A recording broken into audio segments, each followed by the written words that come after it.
नमस्कार दोस्तों, welcome to my YouTube channel exam अध्ययन।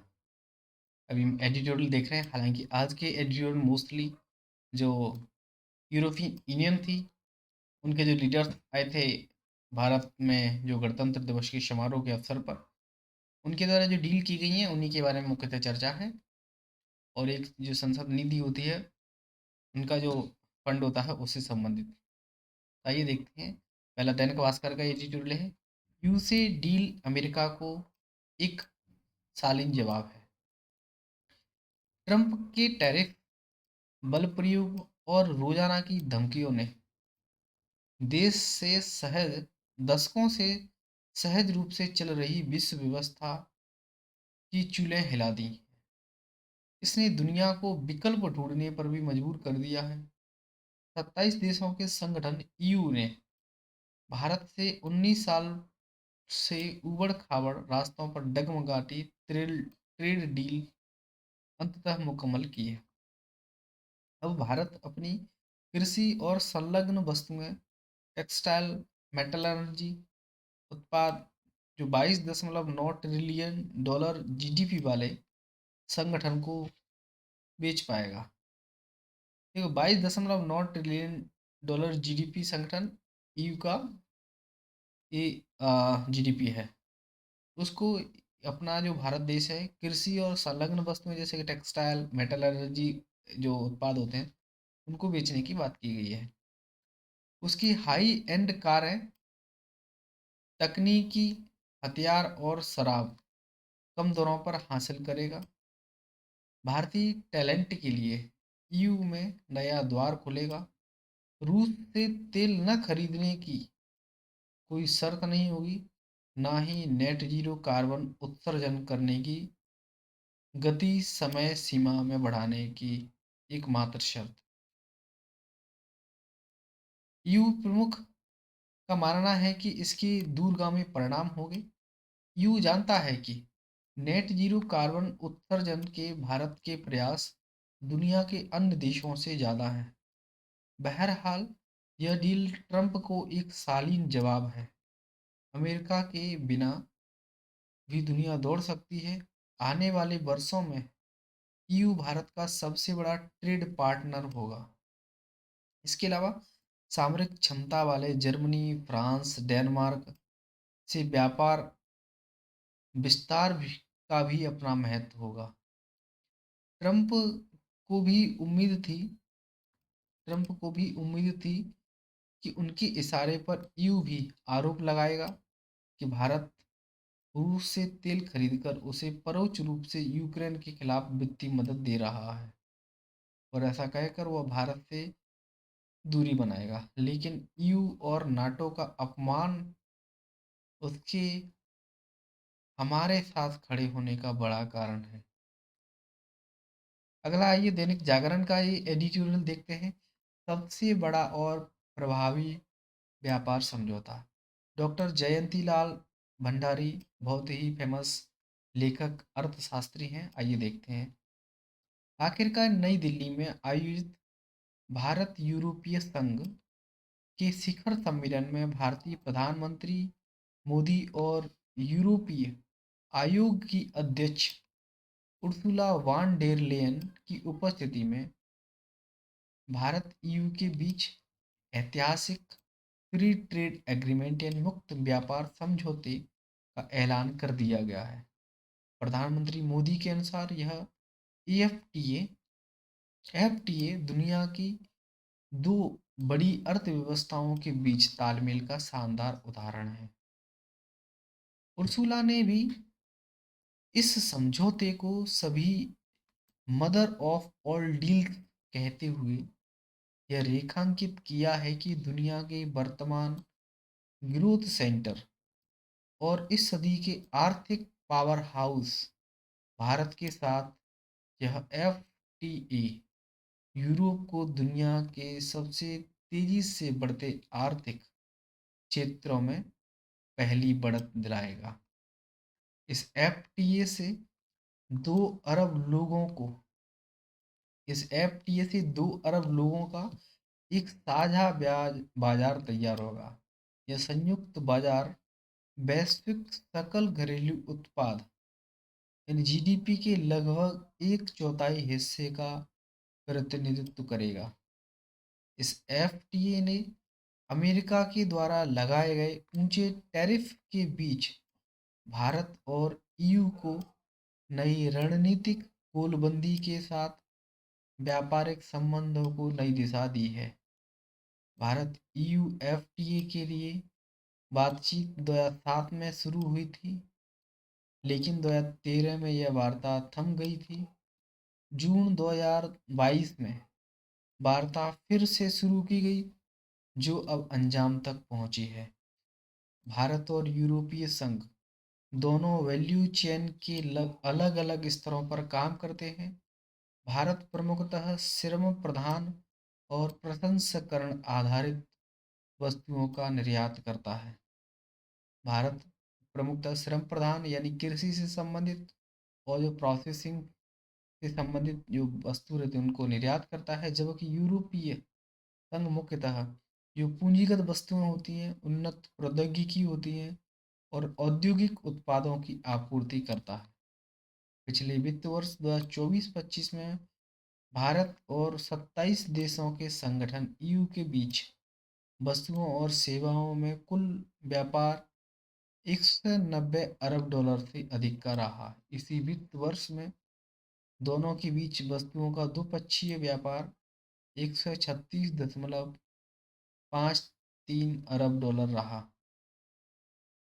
इसमें भारत का निर्यात 75.85 अरब डॉलर और आयात 60.68 अरब डॉलर था। यूरोपीय संघ भारत में एक बड़ा निवेशक भी है, जिसका अप्रैल 2000 से सितंबर 2024 तक प्रत्यक्ष विदेशी निवेश करीब 117.4 अरब डॉलर रहा है। इस एफटीए से भारत और यूरोपीय संघ के छात्रों, कामगारों और शोधकर्ता और उच्च कुशल पेशेवरों की आवाजाही को सुगम बनाने, अनुसंधान और नवाचार को बढ़ावा देने के लिए एक व्यापक गतिशील ढांचे को आकार मिला है। यह एफटीए भारत ईयू व्यापार के लिए महज एक व्यापारिक का एक रणनीतिक दस्तावेज नहीं है, बल्कि आर्थिक पुनर्व्यवस्था के रूप में भारत और ईयू के लिए बदलते वैश्विक व्यापार वातावरण में आगे बढ़ने का अवसर देने वाला पड़ाव है। इस एफटीए के तहत दोनों पक्ष आपसी व्यापार वाली 90% से अधिक वस्तुओं पर आयात शुल्क शुरुआत से ही कम या समाप्त कर देंगे, जबकि कुछ अन्य वस्तुओं पर इसे आगामी वर्षों में चरणबद्ध तरीके से बढ़ाया जाएगा। ये एफटीए व्यापार, निवेश, स्वच्छ और हरित ऊर्जा, विज्ञान, प्रौद्योगिकी, सुरक्षा और रक्षा, डिजिटल पहलों, कनेक्टिविटी, अंतरिक्ष और कृषि के क्षेत्र में आपसी प्रतिबद्धता को दिखाता है। ये वस्तुओं, सेवाओं के व्यापार और नियमों पर केंद्रित है, लेकिन निवेश संरक्षण जैसे मुद्दे अलग से सुलझाए जाएंगे। विज्ञान और प्रौद्योगिकी सहयोग भारत यू एफटीए का मुख्य स्तंभ है। साइंस एंड टेक्नोलॉजी संबंधित जो बात है, मेन इंपॉर्टेंट है यहाँ पे, जिसे संस्थागत ढांचे का समर्थन प्राप्त है और इससे अनुसंधान और नवाचार को बढ़ावा मिलेगा। अंतरिक्ष सहयोग भारत यूएफटीए का एक और महत्वपूर्ण आयाम है, जो दशकों के तकनीकी सहयोग पर आधारित है, जहाँ पर यह एफटीए क्लीन टेक्नोलॉजी, फार्मास्यूटिकल और सेमीकंडक्टर जैसे खास सेक्टर में जरूरी सप्लाई चेन को मजबूत करेगा। वहीं मैरीटाइम सिक्योरिटी, आतंकवाद से निपटने और साइबर डिफेंस में भी सहयोग को बढ़ावा है। भारत के लिए ईयू के साथ एफटीए निर्यात और निवेश बढ़ाने के साथ साथ भारत के घरेलू बाजार को बढ़ाने, मेक इन इंडिया अभियान को गति देगा। इसके जरिए भारत जहां अपना कपड़ा, चमड़ा और हथकरघा जैसे क्षेत्रों में निर्यात बढ़ा सकेगा, वहीं भारत पेशेवरों और आईटी सेवाओं के निर्यात के लिए यूरोपीय संघ के दरवाजे खोलेगा। भारतीय श्रमिकों की यूरोप में सक्रियता भी बढ़ेगी। यूरोपीय संघ की दृष्टिकोण से भारत के साथ एफटीए एक उभरती आर्थिकी के साथ उसका पहला समझौता है। इससे यूरोपीय संघ की निर्भरता चीन पर घटेगी। साथ ही उसे भारत की तेजी से बढ़ती आर्थिकी में भी लाभ मिलेगा, जहां शुल्क कटौती कारों, मशीनरी, एयरक्राफ्ट और केमिकल के क्षेत्र में मौके खुलेंगे। वहीं सबसे तेजी से बढ़ते भारत के बड़े बाजार में सेवाएं, खरीद, निवेश तक यू देशों की पहुंच बेहतर होगी। यू के साथ एफटीए भारत के निर्यात और निवेश के साथ विकास दर बढ़ाने में अहम होगा। देशों के साथ एफटीए की अधिकतम लाभ उठाने के लिए भारत को घरेलू उद्योगों की प्रतिस्पर्धा बढ़ाने, सेवा क्षेत्र का लाभ उठाने और निर्यात में विविधता लाने, कृषि और संवेदनशील क्षेत्रों की सुरक्षा बढ़ाने, व्यापार संतुलन को अपने पक्ष में लाने के साथ साथ पर्यावरण और श्रम मानकों की परिपालन का भी ध्यान केंद्रित करना जरूरी होगा। अगला, आर्थिक सहयोग का नया युग। अंततः भारत और यूरोपीय संघ के बीच सभी समझौतों की जननी कहे जाने वाली मुक्त व्यापार समझौता हो गया है। इस समझौता का महत्व इसलिए नहीं है कि यह दुनिया की एक चौथाई आबादी वाले और 27 सदस्यीय यूरोपीय संघ के बीच हुआ है। इसका महत्व इसलिए भी है क्योंकि इसने अपना आर्थिक दबदबा कायम करने की कोशिश करने वाले अमेरिका और चीन को यह संदेश दिया है कि उनका विकल्प उपलब्ध है। इस संदेश की पुष्टि अमेरिकी नेताओं के उन बयानों से होती है जिनसे यह ध्वनित हो रहा है कि उन्हें यह समझौता राश नहीं आया है। आश्चर्य नहीं है कि अमेरिका उसमें अड़ंगा लगाने की कोशिश करे।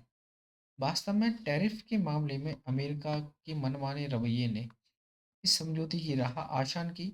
और इस समझौता का एक महत्व इसलिए भी है क्योंकि यूरोपीय संघ और भारत दूसरी और चौथी सबसे बड़ी अर्थव्यवस्था है, जो वैश्विक सकल घरेलू उत्पाद का 25% के बराबर है, जो वैश्विक व्यापार का एक तिहाई हिस्सा भी है। स्पष्ट है कि विश्व की दो बड़ी अर्थव्यवस्थाओं में सहयोग दोनों पक्षों को व्यापार और निवेश के अभूतपूर्व अवसर प्रदान करेगा। यह अवसर आर्थिक समृद्धि को बल प्रदान करने के साथ रोजगार की समस्या को भी दूर करेगा। इस समझौते से जहां यूरोपीय कारों, वाइन, मशीनरी, रसायन, स्टील आदि पर भारतीय आयात शुल्क में भारी कटौती होगी, वहीं भारतीय वस्त्र, रत्न, औषधि आदि के लिए भी यूरोपीय बाजार में पहुंच आसान होगी। यह भी उल्लेखनीय है कि इस समझौते से दोनों पक्षों के बीच रणनीतिक सहयोग बढ़ेगा। इसके अलावा भारतीय छात्रों, शोधकर्ता और कुशल पेशेवरों को यूरोप में नए अवसर मिलेंगे। चूंकि भारत और यूरोपीय संघ के बीच का एफटीए दोनों के लिए लाभकारी है, इसलिए उत्साह का माहौल है। लेकिन यह ध्यान रहे कि इस समझौते का यूरोपीय संसद और परिषद से अनुमोदन चाहिए होगा। इसमें जो समय लगेगा उसका सदुपयोग इस एफटीए का अधिकतम लाभ उठाने की तैयारी में खपाना चाहिए। यह तैयारी भारतीय उद्यमियों को विशेष रूप से करनी होगी। उन्हें अपनी को साबित करने का जो अवसर मिलने जा रहा है उसे भुनाने में कोई कसर नहीं छोड़नी चाहिए। उन्हें गुणवत्ता और उत्पादकता का स्तर उन्नत करते हुए ऐसे मूल्यवान विश्व स्तरीय उत्पाद तैयार करने होंगे जिनकी विशिष्ट पहचान बने और इसके चलते उसकी मांग भी बढ़े। इसकी अनदेखी नहीं की जा सकती है। भारतीय उत्पाद अपनी उच्च गुणवत्ता के लिए कम ही जाने जाते हैं। भारतीय उद्यमियों को अपने उत्पादों का निर्माण विश्व स्तरीय मानकों के अनुरूप करने के लिए तैयार करना होगा, क्योंकि इससे ही आपसी व्यापार का पलड़ा भारत के पक्ष में बना रह सकता है। अगला, बिजनेस स्टैंडर्ड का एडिटोरियल है ये, नए अवसरों का द्वार, यही है, इसी से संबंधित है। भारत और ईयू के बीच बहुप्रतीक्षित मुक्त व्यापार जो समझौता है उस मंगलवार को हस्ताक्षर हो गए।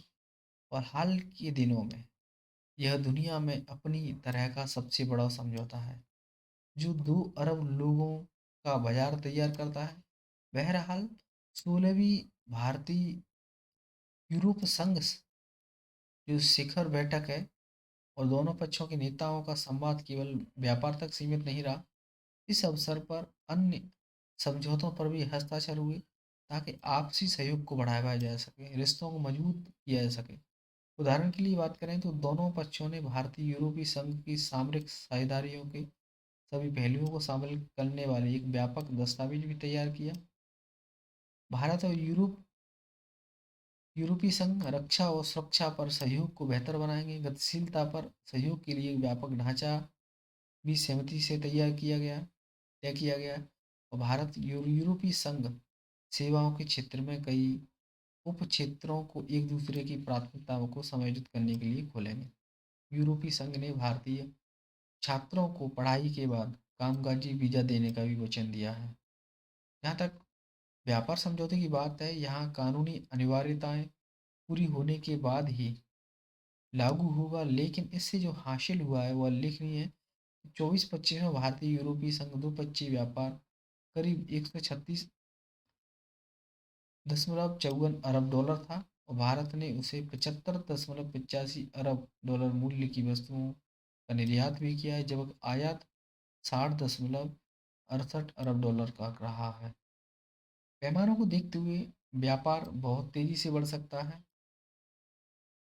तो भारत और यूरोपीय संघ वैश्विक सकल घरेलू उत्पाद में यानी 25% है और अभी ऑलमोस्ट सब एडिटोरियल में यही बोला गया है। ठीक है, जीडीपी का 25 है और वैश्विक बाजार का 1/3 हिस्सा है। और दोनों पक्षों का सेवा के क्षेत्र में भी गहरा कारोबारी रिश्ता है। इस बात पर सहमति बनी है कि यूरोपीय संघ भारत से आयात होने वाली वस्तुओं के लिए मूल्य के आधार पर 99.5% पर शुल्क कम करेगा, जबकि भारत 92.92% से अधिक वस्तुओं पर शुल्क को उदार बनाएगा। समझौता लागू होते ही भारत मूल्य के हिसाब से 23% व्यापार वस्तुओं पर शुल्क को शून्य कर देगा और इसका दायरा धीरे धीरे बढ़ाया जाएगा। उल्लेखनीय है कि भारतीय संघ ने कार्बन सीमा समायोजन तंत्र पर रियायत नहीं दी है, यद्यपि उसने यह सहमति दी है कि किसी भी अन्य देश को दिया गया लचीलापन भारत को भी प्रदान किया जाएगा। इस एफटीए को अंतिम रूप देना एक कामयाबी है, दोनों पक्षों की नियम आधारित विश्व व्यवस्था के प्रति प्रतिबद्धता को दोहराता है। परंतु भारत को कम से कम 3 अहम मुद्दों पर ध्यान देना होगा। पहला, यह अमेरिका के साथ व्यापार समझौते का विकल्प नहीं है। अमेरिका अभी भी मिले-जुले संकेत दे रहा है, लेकिन भारत को पारस्परिक लाभकारी समझौते तक पहुंचने के प्रयास जारी रखने चाहिए। लंबे समय तक अमेरिकी बाजार की पहुंच खोने की आशंका से बचना बहुत आवश्यक है। दूसरा, भारत को अपनी पूरी व्यापार नीति की समीक्षा करनी चाहिए और शुल्कों को उल्लेखनीय रूप से कम करना चाहिए। भारत ने यूरोप के प्रति खुलापन दिखाया है, इसलिए सामान्य रूप से शुल्कों को कम करना अब आसान होना चाहिए। आगामी केंद्रीय बजट इस प्रक्रिया को सार्थक तरीके से शुरू करने का एक उत्कृष्ट अवसर होगा। इसके अतिरिक्त गुणवत्ता नियंत्रण आदेशों का पुनर्मूल्यांकन भी जरूरी है, वास्तव में व्यापार में बाधाएं ही है। भारत को यदि वैश्विक मूल्य श्रृंखलाओं का हिस्सा बनना है तो यह अहम है कि अब उसे व्यापक क्षेत्रीय व्यापार अवस्थाओं मसलन प्रशांत पार साझेदारी का व्यापक और गतिशील समझौता आदि का हिस्सा बनने का विचार करना होगा। तीसरा, भारत को अब आंतरिक सुधारों को और अधिक आक्रामक ढंग से बढ़ाना होगा। यह केवल तभी व्यापार समझौते का लाभ ले पाएंगे जब भारत के व्यवसाय अधिक प्रतिस्पर्धी।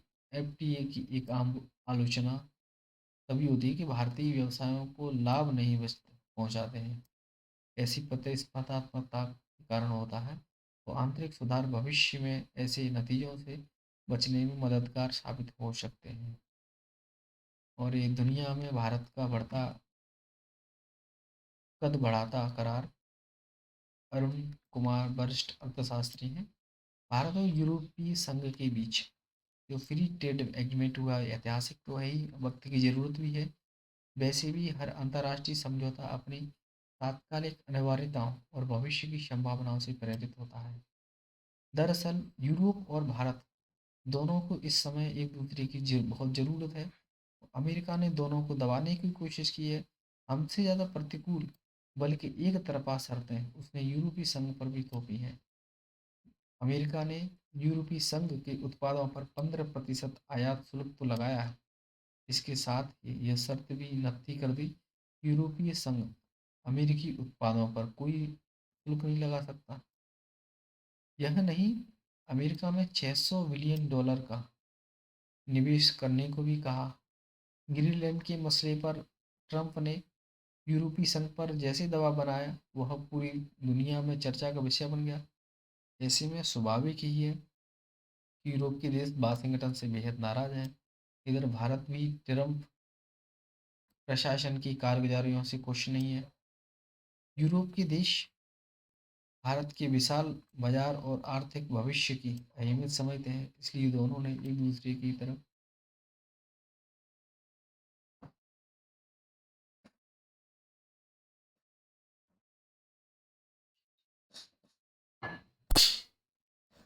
यहाँ पे कदम बढ़ाया है।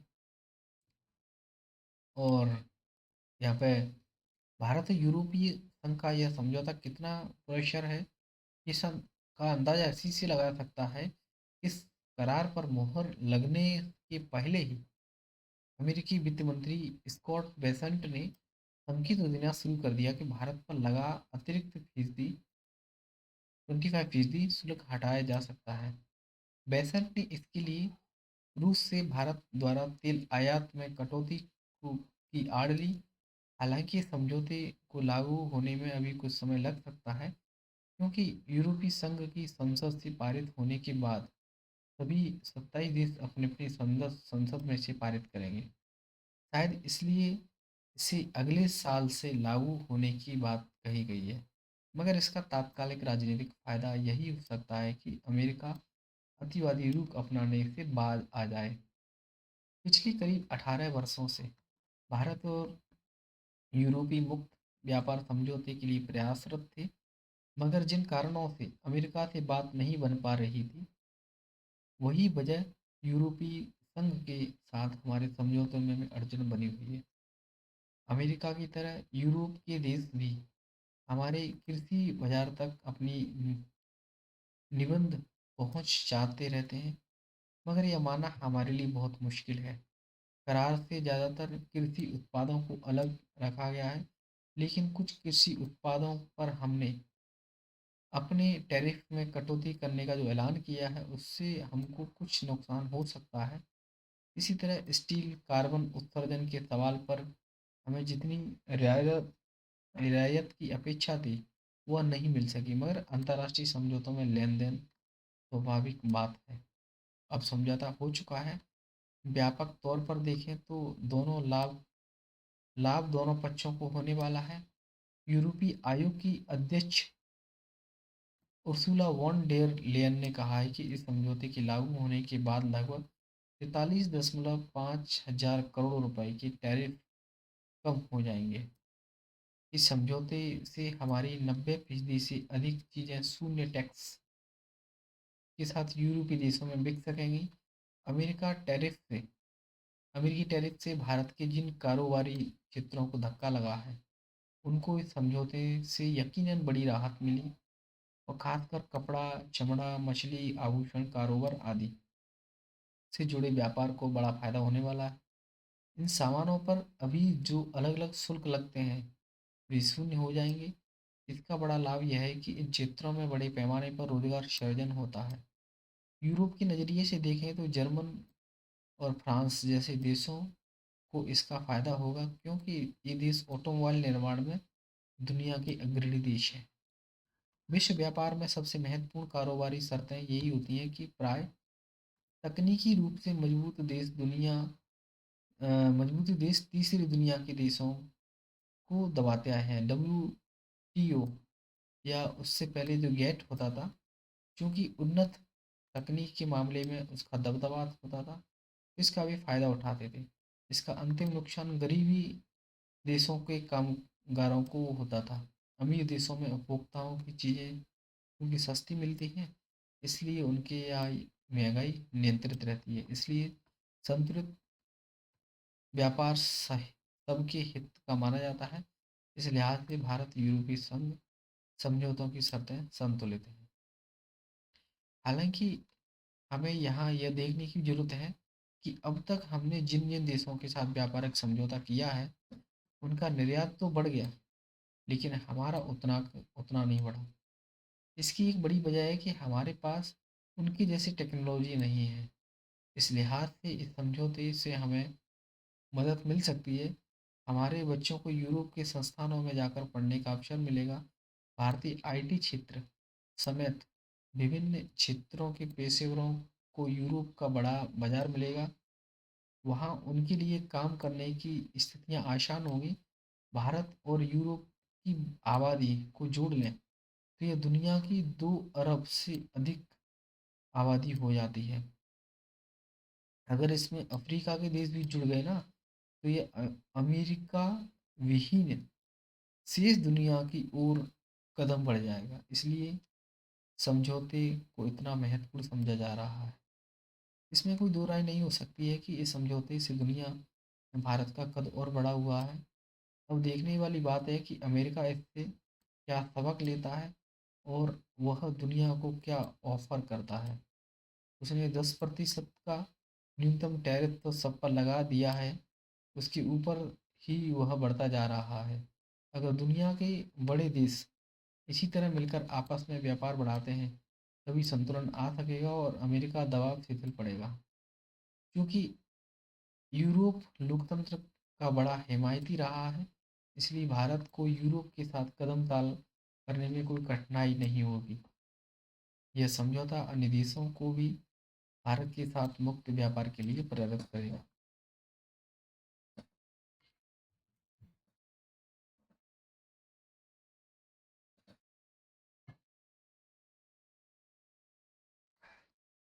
सांसद निधि की तुलना दूसरी योजनाओं से नहीं हो सकती। राकेश शर्मा जो कि पूर्व राज्यसभा के सदस्य हैं, आइए देखते हैं। सांसद स्थानीय विकास निधि को लेकर इन दिनों एक वितंडा खड़ा करने की कोशिश की जा रही है। पिछले दिनों कुछ सांसदों के बारे में दावा किया गया कि उन्होंने इस मद का 1 रुपया भी खर्च नहीं किया। इसी आधार पर कई लोग दलीलें दे रहे हैं कि इस योजना को खत्म कर देना चाहिए, मगर सच यह है कि इसकी ऐसी उपयोगिता है जिसकी विकास की अन्य योजना निधियों से नहीं की जा सकती।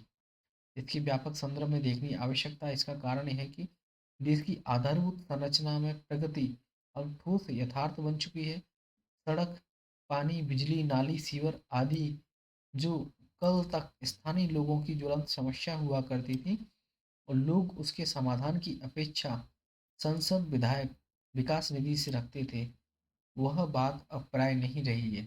पंचायत से लेकर के जिले तक बजट पिछले 10 वर्षों में कई गुना बढ़ा है।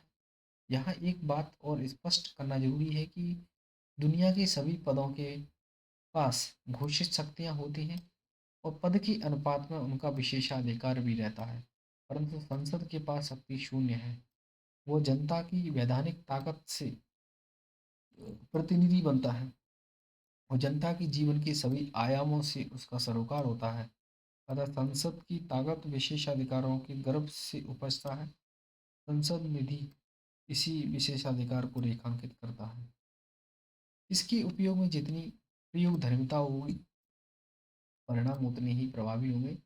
एक उदाहरण देना चाहूँगा। बिहार के बेगूसराय के एक छोटे से मोहल्ले में सामाजिक आर्थिक रूप से हाशिए में के लोग रहते हैं। युवाओं से संसद में पुस्तकालय निर्माण की मांग उठी। इसकी घोषणा करके राशि आवंटित कर देना 1 मिनट का काम था। मैंने ऐसा नहीं किया। घंटों और अनौपचारिक संवाद चलता रहा। उसी सिलसिले में टोले का जाति सूचक नाम बदलने पर राय बनी। नया नाम तय हुआ, हनुमान शिव टोला। मैंने पाया कि ग्रामीणों क्षेत्रों में पुस्तकालयों के प्रति आकर्षण है। एक पुस्तकालय पीढ़ियों की सोच के निर्माण का पवित्र स्थल है। यहाँ अध्ययन